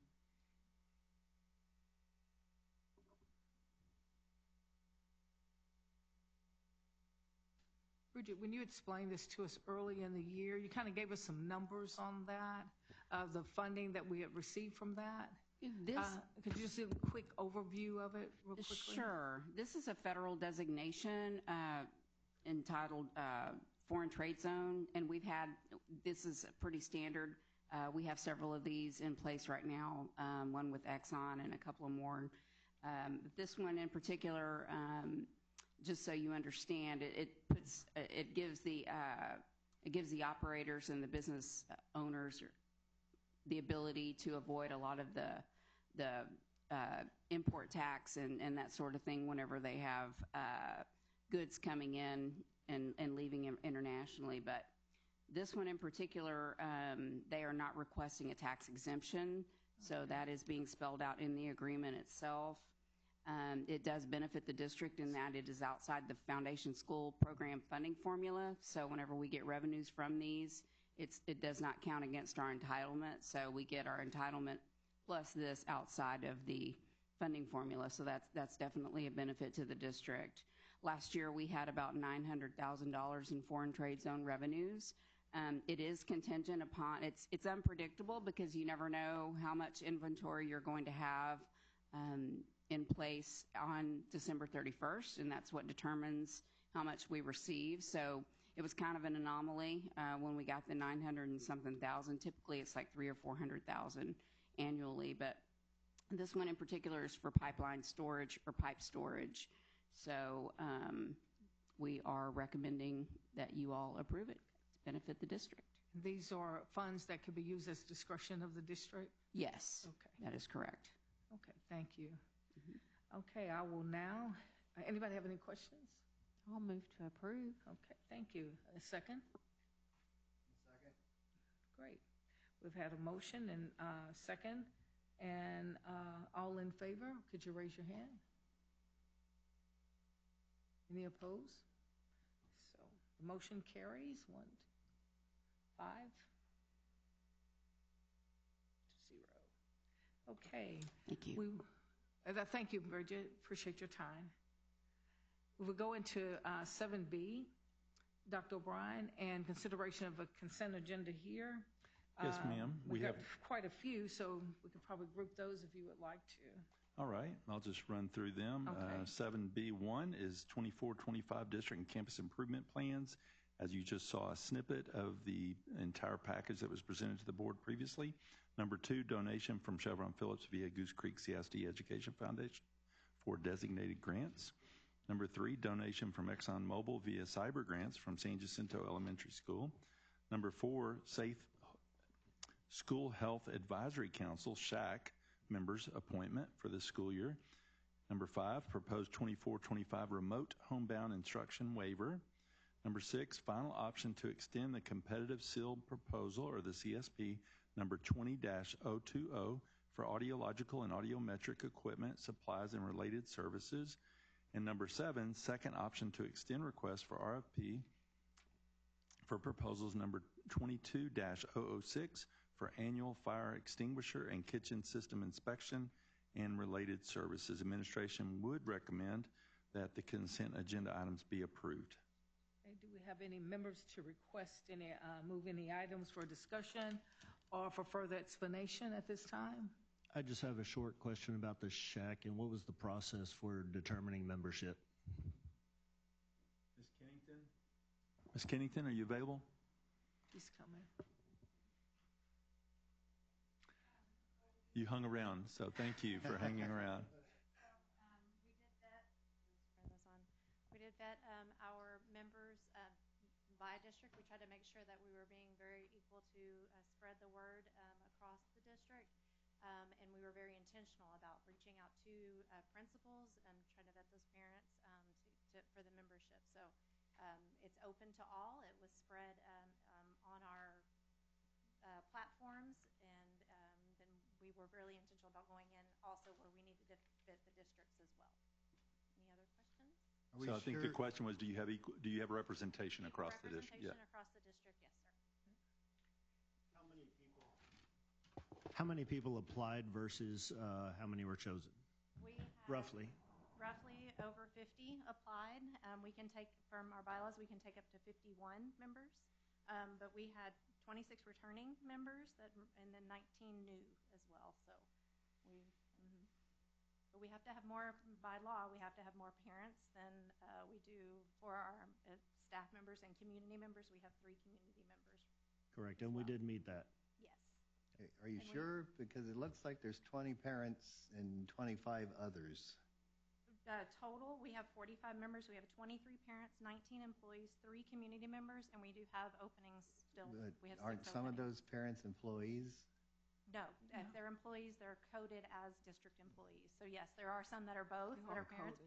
But the parents, the 23 parents that we have are just parents, And not so employed by the district. The BDF legal policy that we're going by right now says we have to appoint the committee. That doesn't mean when none of those parents show up to the meetings, we don't have to have that quorum to have a meeting, right? We follow that as a quorum. So we have to, for appointment, yes, sir. Yeah. You're right. What we appoint, Correct. what actually shows up to meetings may or may not be the same thing. Correct. Okay. I was like, making sure. Great questions. Good question. Thank you, Ms. Kingston. No items was And then removed. on number 5, are we doing a waiver so we can deliver virtual instruction to some of our homebound kids instead of always going to their home?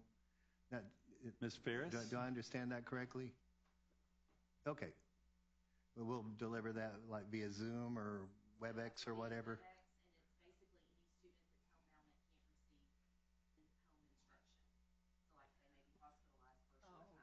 Yeah, sure.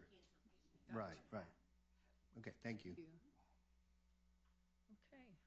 Any further discussion? So I don't think any items were removed or items have been adopted. So I move for approval to adopt the consent agenda. Do I have a motion? I move to approve the consent agenda as presented. Second. Okay, it's been motion and second. All in favor? Raise your hand. Okay. 5-4, 0 against. Thank you. Okay, what we need. Okay, we will move now to future. Let me get to my agenda again. Lost my place.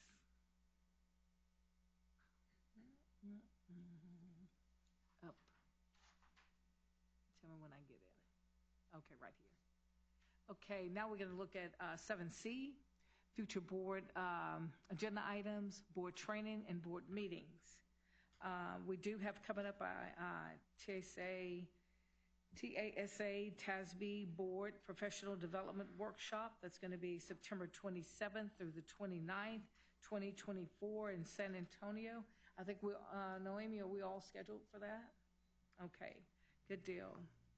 And anyone have anything for future agenda items? I do want to make a recommendations after the presentation today, if you all don't mind. And Susan, is on your group that I wanted to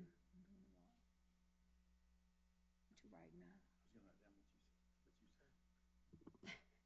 Taking notes. We can follow your directions. I don't know if he's taking or sending them to me right now. Which one is my pad? Oh, Lord, help me, Jesus. Okay, where was I at? You wanted to add something? Yes, Ms. Jackson, as we're looking at, and one of the things that we've discussed and probably beat you over the head for the last couple of years is about student improvement and closing our gaps. And after the presentation tonight, I saw so many areas so many opportunities of testing for our students. We have from STAR to, what was that word, Mr. Clem?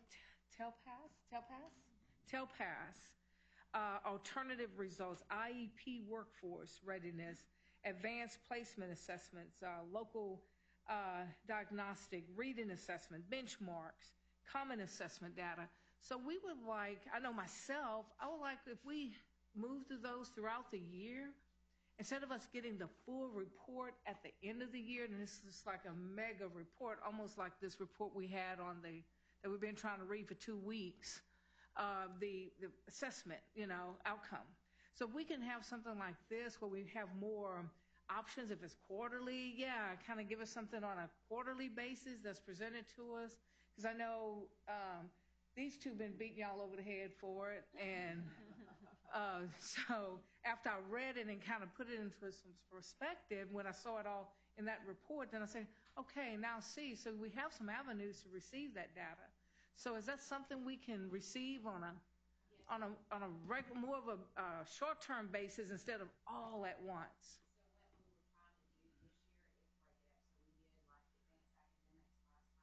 Mm-hmm. Oh. Okay.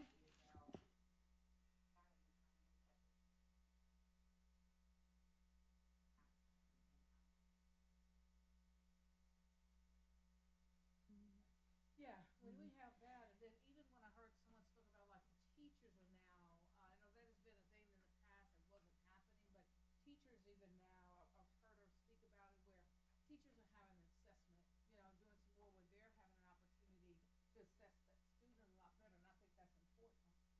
I think that's important for us to have where our teachers have that part. So we want to have that data as well, if we can. But I think we're on the right track. And so I know y'all can chime in, you two. I think just the important thing is if there's like a big common assessment, like a benchmark or something, it kind of gives us an idea of what we're going to be looking at come start time. The big one, yeah. And so just so there aren't surprises. Yeah. I think it's the main thing. Like a progress report. Yes. Perfect. Does that make sense? Okay. Because I saw you guys had it there, and after I was reading it before in the agenda briefing, I said, wow, that's exactly what we kind of been wanting. And it's here, and now we would like to have it more on a shorter increment basis for it until we get we get that big report. It's kind of overwhelming. So, and we have such a short term to read it, so that would help us. Thanks. I do have one thing also regarding our speaker, our community member today. I would like information about what other districts are doing as far as their youth programs. Like what are they charging the youth football teams? I know a lot of the cities have baseball facilities and softball facilities for the youth, but I don't know that many cities have football facilities. So that is a service that we could help provide because they are our students that are playing. And so we need to take care of them if we can. So I would like to know, like, what are other districts doing? Maybe Mr. Martinez and his team can kind of reach out to his counterparts and see what other districts are doing. And then also, what does it cost us? Like, are we charging what it costs, or are we making some money? I don't think this is a situation we need to make money off of them. I understand needing to pay if we're having to pay security and stuff like that to cover it. And custodial staff, that's one thing. But so we need to cover our costs, but I don't think it should be a money maker when it's our kiddos.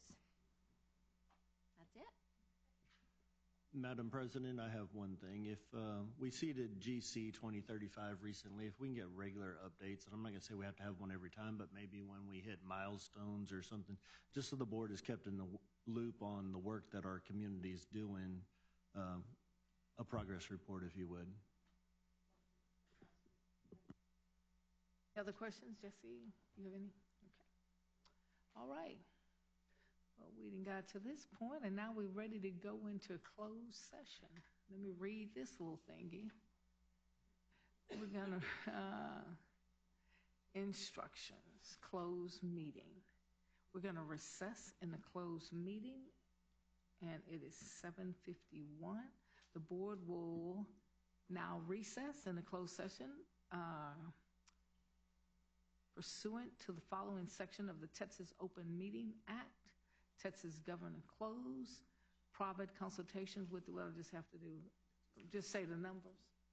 All right. 551.071, 551.072, 551.073. How would you like me to say all that stuff? You know, this jokester here, he been telling me what I'm supposed to do, and everything's been wrong. I've been having to watch YouTube. He told me your first meeting, you hit that thing as hard as you can, and it nearly knocked everybody off the dime. Just trying to help you out, Madam President. Just trying to help you out. Anyway, we got to go into closed session. Let me finish this list. 551-076, 551-082, 551-083, 551-084, 551-087, and no action will be taken while the board is in closed session. Do I hit now? Yes.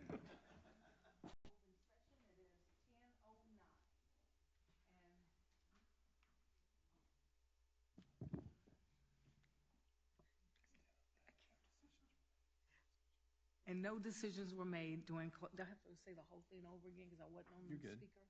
Okay. All right. What they said.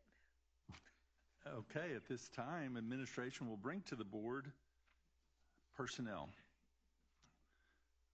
Administration would ask the board to consider approving elections and accept resignations and retirements as presented. I'll move to approve. Second. Okay. Any, all in favor, raise your hand. Okay, motion carry. Thank you. And now we do have a few administrative elections. We have junior high principal Elizabeth Thomas going to Horace Mann Junior School. I'll move to approve. Second. Okay, the motion was moved and second. All in favor, raise your hand. Approved. We have for Chief of Police, Chief Stuart Russell. I move to approve. Second. Okay, it's been moved and approved. And second, any discussion? Okay, all in favor, raise your hand. Okay. I'd like to take this moment before moving to the next election to thank Captain Adelano. He's here this evening. He's finishing out his final week here with Goose Creek. We want to thank you for your service, sir.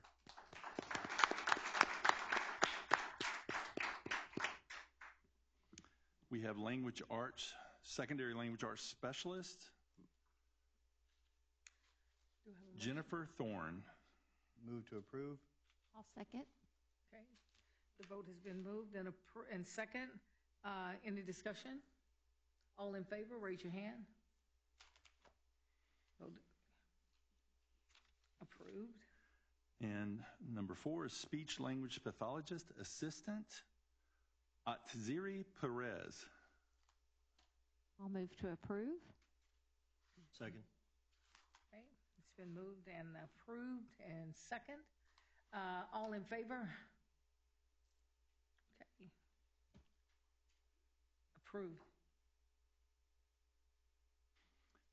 And the next item is G. Administration proposes we skip G and go to H, consideration of purchase of real estate as presented. Move to approve. I'll second. Okay, the motion has been moved and second. Any discussion? All in favor, raise your hand. No opposed, so the motion carries. And 5-0. Furthermore, consideration of the sale of a parcel of land, 4.960 acres, tract located on the east side of Carver Elementary to the city of Baytown pursuant to section 272.001 of the Texas Local Government Code. I'll move to approve. Second. Okay. Motion has been moved and second. All in favor, please raise your hand. No opposed, so the motion carries 5-0. That concludes administration's proposals to the board. That's it. Our meeting is adjourned at 10:13. Good night. Be safe going home, everyone. Thank you all. Chief Russell, if you'll come up and let me introduce you to the board members.